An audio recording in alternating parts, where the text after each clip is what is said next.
La servitude moderne est une servitude volontaire, consentie par la foule des esclaves qui rampent à la surface de la terre. Ils achètent eux-mêmes toutes les marchandises qui les asservissent toujours un peu plus. Ils courent eux-mêmes derrière un travail toujours plus aliénant, que l'on consent généreusement à leur donner s'ils sont suffisamment sages. Ils choisissent eux-mêmes les maîtres qu'ils devront servir. Pour que cette tragédie mêlée d'absurdité ait pu se mettre en place, il a fallu tout d'abord ôter aux membres de cette classe toute conscience de son exploitation et de son aliénation. Voilà bien l'étrange modernité de notre époque. Contrairement aux esclaves de l'Antiquité, aux serfs du Moyen-Âge ou aux ouvriers des premières révolutions industrielles, nous sommes aujourd'hui devant une classe totalement asservie, mais qui ne le sait pas, ou plutôt, qui ne veut pas le savoir. Ils ignorent par conséquent la révolte, qui devrait être la seule réaction légitime des exploités. Ils acceptent sans discuter la vie pitoyable que l'on a construite pour eux. Le renoncement et la résignation sont la source de leur malheur. Voilà le mauvais rêve des esclaves modernes, qui n'aspirent finalement qu'à se laisser aller dans la danse macabre du système de l'aliénation.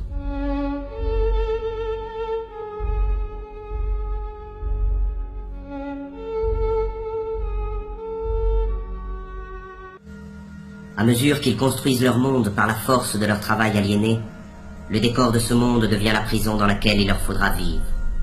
Un monde sordide, sans saveur ni odeur, qui porte en lui la misère du mode de production dominant. Ce décor est en perpétuelle construction. Rien n'y est stable.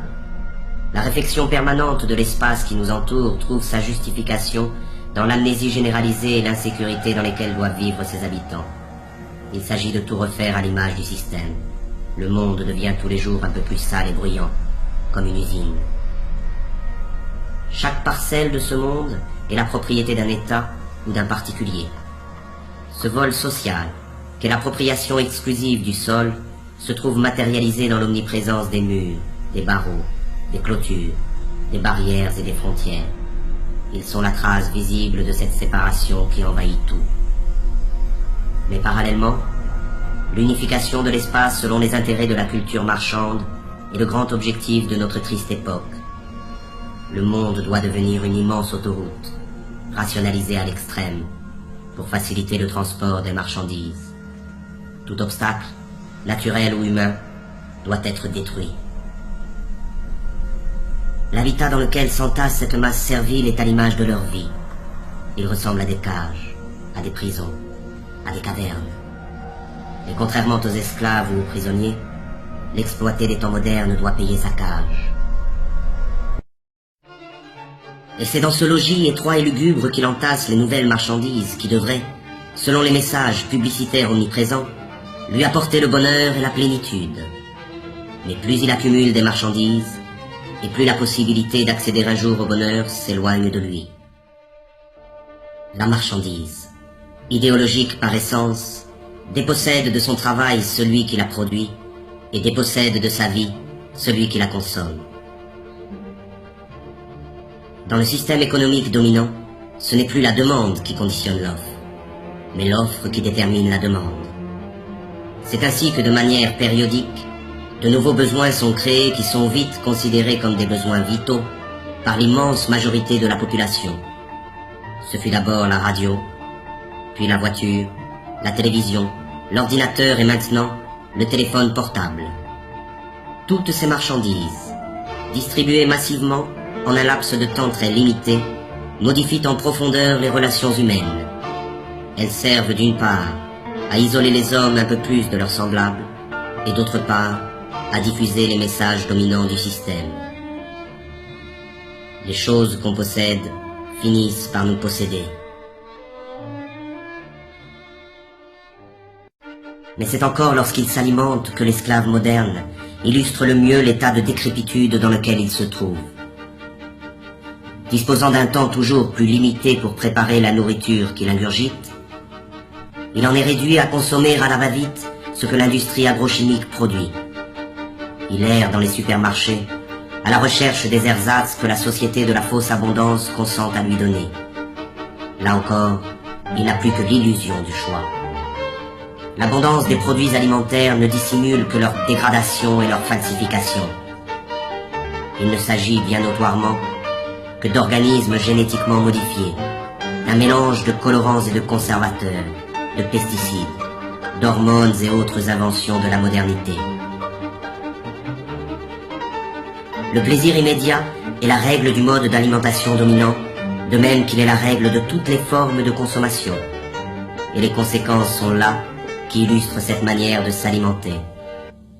Mais c'est face au dénuement du plus grand nombre que l'homme occidental se réjouit de sa position et de sa consommation frénétique. Pourtant, la misère est partout où règne la société totalitaire marchande. Le manque est le revers de la médaille de la fausse abondance. Et dans un système qui érige l'inégalité comme critère de progrès, même si la production agrochimique est suffisante pour nourrir la totalité de la population mondiale, la faim ne devra jamais disparaître.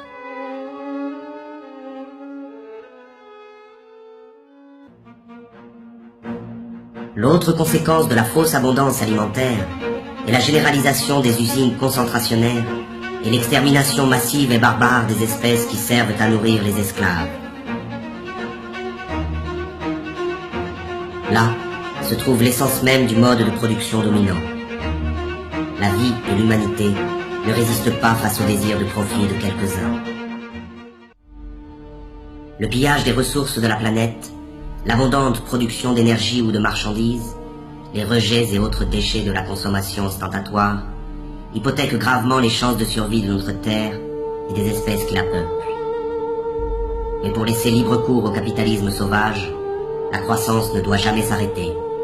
Il faut produire, produire et reproduire encore.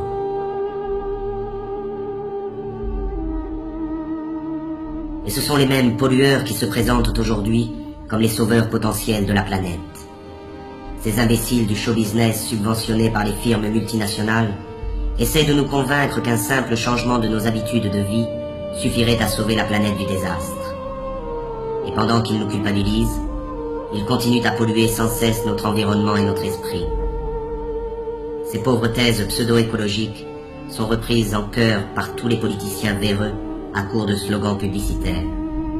Mais ils se gardent bien de proposer un changement radical dans le système de production. Il s'agit comme toujours de changer quelques détails pour que tout puisse rester comme avant. Mais pour rentrer dans la ronde de la consommation frénétique, il faut de l'argent. Et pour avoir de l'argent, il faut travailler, c'est-à-dire se vendre. Le système dominant a fait du travail sa principale valeur. Et les esclaves doivent travailler toujours plus pour payer à crédit leur vie misérable. Ils s'épuisent dans le travail, perdent la plus grande part de leur force vitale et subissent les pires humiliations. Ils passent toute leur vie à une activité fatigante et ennuyeuse pour le profit de quelques-uns.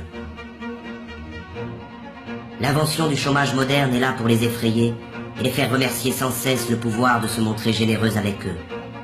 Que pourraient-ils bien faire sans cette torture qu'est le travail?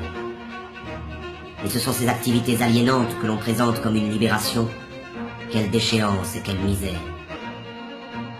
Toujours pressés par le chronomètre ou par le fouet, chaque geste des esclaves est calculé afin d'augmenter la productivité. L'organisation scientifique du travail constitue l'essence même de la dépossession des travailleurs, à la fois du fruit de leur travail, mais aussi du temps qu'ils passent à la production automatique des marchandises ou des services. Le rôle du travailleur se confond avec celui d'une machine dans les usines, avec celui d'un ordinateur dans les bureaux. Le temps perdu ne revient plus. Ainsi, chaque travailleur est assigné à une tâche répétitive, qu'elle soit intellectuelle ou physique. Il est spécialiste dans son domaine de production. Cette spécialisation se retrouve à l'échelle de la planète dans le cadre de la division internationale du travail. On conçoit en Occident, on produit en Asie et l'on meurt en Afrique. L'esclave moderne aurait pu se contenter de sa servitude au travail.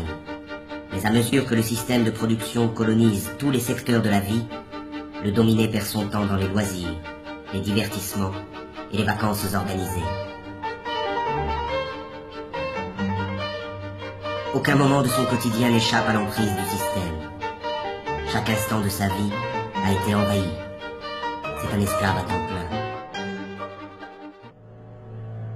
La dégradation généralisée de son environnement, de l'air qu'il respire et de la nourriture qu'il consomme, le stress de ses conditions de travail et de l'ensemble de sa vie sociale sont à l'origine des nouvelles maladies de l'esclave moderne. Il est malade de sa condition servile, et aucune médecine ne pourra jamais remédier à ce mal. Seule la libération la plus complète de la condition dans laquelle il se trouve enfermé peut permettre à l'esclave moderne de se libérer de ses souffrances.